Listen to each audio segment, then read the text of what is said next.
Eh bien, salut à tous et bienvenue dans cette toute nouvelle vidéo un peu spécifique. Parce que dans cette vidéo, on va parler de... Qui est le meilleur Batman? Christian Bale versus Ben Affleck. Alors, ce qu'il faut savoir, c'est que personnellement, j'ai un avis, mais ce n'est pas mon propre avis que je vais mettre en avant, mais l'avis de énormément de gens. Je vais donc dire en quoi l'un ou l'autre est meilleur. Pourquoi est-ce que Christian Bale serait meilleur que Ben Affleck ou pourquoi Ben Affleck serait meilleur que Christian Bale. Je vais donc théoriser la chose, parce que j'adore le mot théoriser, et j'en ferai une petite conclusion par la suite. Pour commencer, on va parler de l'origin story. Dans la trilogie The Dark Knight, on a eu le temps d'apprendre à connaître Bruce Wayne avant que celui-ci devienne le Batman, et c'est ce qui fait qu'on a pu s'attacher directement au personnage ou pas. On connaît donc par la suite ses intentions, sa façon de voir les choses, d'agir, de penser. On fait la rencontre des autres personnages, et c'est pourquoi on a envie que le chevalier ressorte vainqueur, parce qu'on ne voit pas uniquement le Batman, on voit aussi Bruce Wayne avec son humanité, et ses faiblesses, mais aussi sa morale qui le rend humain. Tandis que dans Batman vs Superman, on a juste le flashback du petit Bruce Wayne qui voit ses parents se faire tuer, mais par la suite, tout ce qu'on apprend c'est qu'il a pratiquement sombré de l'autre côté au point de blesser parfois mortellement ses ennemis, mais aussi qu'il se méfie de Superman car il le voit comme un danger public, tandis que celui-ci ne fait que sauver des vies. On se rend compte que Bruce n'a plus la foi en la vraie justice et qu'il est presque devenu un anti-héros. Mais le problème, c'est que comme on n'a malgré tout pas eu le temps de le connaître le temps d'un film entier consacré sur lui, on n'arrive pas à être en empathie avec lui ni voir le côté de Bruce Wayne, ce côté humain que l'on ressent dans la trilogie, et c'est principalement ce qui fait que l'on n'arrive pas à s'identifier à lui et qu'il est presque vu comme le méchant du film.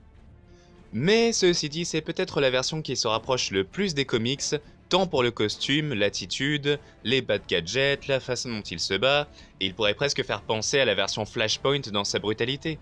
Ce Batman est malgré lui le plus iconique que le DC Cinematic Universe ait pu faire. La seule chose qui manque à ce Batman, c'est un film entièrement dédié à ses origines. Principalement ce qui manque à Spider-Man dans le MCU en fait. Mais ne parlons pas de Marvel. Pour en revenir à Batman, je dirais que c'est la seule chose qui lui manque. Un film qui parle de ses origines sur sa façon de penser, d'agir, bref, ce que Christopher Nolan a fait pour nous pondre l'une des meilleures trilogies de l'univers DC. Et n'osez pas me dire que la trilogie The Dark Knight n'est pas la meilleure trilogie DC, car même si c'est dans le dernier que le personnage de Bane a beaucoup déçu, il ne faut pas oublier que Tom Hardy a quand même vachement sauvé son personnage, tant dans son interprétation que l'attitude dans laquelle il portait ce personnage. En plus, tous les personnages étaient géniaux. Que ce soit le remarquable Gary Oldman dans le rôle de Jim Gordon, qui non seulement porte à merveille, mais en plus arrive à rendre ce personnage charismatique, là où habituellement on s'en fout un peu. Je veux dire, il a réussi à rendre Gordon intéressant, et je pense que c'est dû à l'excellent travail de Nolan. Puis, comment oublier Harvey Dent, merveilleusement joué par Aaron Eckhart qui par la suite devient double face créé par le seul, l'unique, souvent copié mais jamais égalé tant l'interprétation était sûrement la plus excellente de tous les temps, le Joker, interprété par Heath Ledger, qui est tout simplement indescriptible tant il est presque une légende. Je veux dire, même le personnage d'Alfred joué par Michael Caine était bon. Parce qu'au final, les personnages dont on s'en fout le plus dans les comics et dessins animés, c'est bien Gordon et Alfred. Tandis que dans la trilogie, on est loin de n'en avoir rien à faire tant les personnages sont vraiment intéressants et charismatiques. Ouais bon, mais du coup je te rappelle que là c'est pas censé être une critique de The Dark Knight, hein. Parce que t'es un peu en train de faire une critique de la trilogie The Dark Knight là, hein. Au cas où tu l'aurais oublié, on est en train de parler de Batman, enfin de Ben Affleck contre Christian Bale. Tu te rappelles, hein, qu'on est censé dire pourquoi l'un est meilleur que l'autre. Tu te rappelles? Eh bien, en réalité, non. Je ne vais pas dire lequel des deux est le meilleur. Pop, pop, pop, pop, pop, pop, c'est quoi cette magouille là? Tu vas nous dire tout de suite qui est le meilleur entre Bale et Ben Affleck, ok? Ok! Non. Et je vais vous expliquer pourquoi. Tout simplement car d'une part, il est beaucoup trop tôt pour en venir à ce débat. De deux, parce qu'ils ne sont pas en compétition étant donné que ce n'est pas le but des films. Et d'autre part, car les deux sont aussi bien l'un que l'autre. Ben Affleck s'est fait énormément taper sur les doigts pour son interprétation et pourtant il ne mérite pas de mauvaises critiques. Tout simplement car le problème ne vient pas de lui, mais de l'écriture de son personnage. Un peu le même problème que pour le film de Daredevil en fait. On a souvent tendance à reprocher aux acteurs ce dont ils ne sont même pas responsables car c'est très souvent la faute de la production plus que celle des acteurs.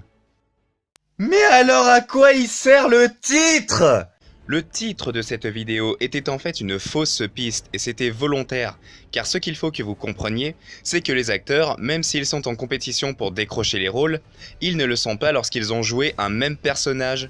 Pour les Spider-Man par exemple, il y a eu 3 acteurs différents, et pourtant on ne les met pas forcément en compétition les uns contre les autres, et ceux qui le font n'ont tout simplement pas compris le concept des films et du changement d'acteur. Ça aurait été idiot de garder Bale pour jouer un Batman qui n'a absolument rien à voir avec sa trilogie, et ça aurait été tout aussi idiot de prendre Nicholson pour jouer un Joker qui n'a rien à voir avec le film dans lequel il a interprété. Et pour les Spider-Man, c'est pareil. Chaque acteur avait son Spider-Man à lui avec son univers spécifique, et ça n'aurait pas été crédible de garder Tobey Maguire ou Andrew Garfield pour jouer un jeune ado de 15 ans, là où Tom Holland avait la tête pour le jouer. Ouais, je suppose que tu as raison. Bon, et alors c'est quoi ta conclusion ? Ma conclusion, c'est tout simplement qu'il faut savoir s'habituer au changement et ne pas rester sur ses a priori. Si les producteurs prennent un acteur pour jouer tel ou tel rôle, c'est qu'ils savent qu'il a la tête et le talent suffisant pour jouer son personnage, et ce, quand bien même ce serait étrange à première vue. Laissez une chance aux acteurs de briller comme Ledger et Bale l'ont fait et arrêtez de toujours chipoter et comparer ce qui n'a pas à être comparé. Et d'ailleurs, t'en as pensé quoi de l'interprétation de Jared Leto ? Hein ? Sur ce, cette vidéo touche à sa fin. J'espère qu'elle vous aura plu. Et si ce n'est pas le cas, ce n'est pas très grave, vous connaissez la petite chanson. Et je vous dis donc à bientôt pour une prochaine vidéo. Au revoir à tous.